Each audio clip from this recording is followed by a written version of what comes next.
এই গাছটা সবাইকে দেখানোর মতো না, নাহলে তোমরাও শিখে যাবে আমার মতো বনসাই বানানো। তো বন্ধুরা, তোমরা বনসাই বানাতে চাও, কি গাছ লাগাবে বুঝতে পারছো না? তো এই গাছটা দেখো, এটার নাম হচ্ছে টেবিল কামিনী। এই টেবিল কামিনী গাছের চারাটা তোমরা বাজার থেকে খুব সহজেই পেয়ে যাবে। ব্যাস আর কিচ্ছু চাই না গাছটাতে, লাল বালি, ভার্মি কম্পোস্ট আর শুকনো ঝুরঝুরে মাটি।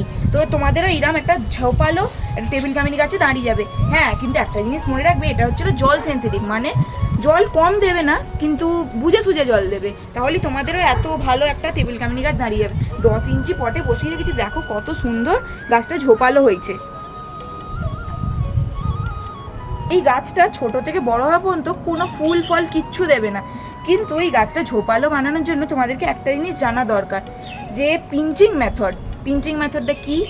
একটা ডাল থেকে যখন একটা কচি ডাল বেরোয়, সেটার তখন মাথা কেটে দেওয়া। ওই একটা ডাল থেকে 4টে বেরোবে, আর এই 4টে থেকে যখন কাটবে তখন 12টা 15টা আরও বেরোবে। এই এরকম কাটতে থাকলে এরকম একটা ঝোপালো গাছে পরিণত হবে সেই গাছটা।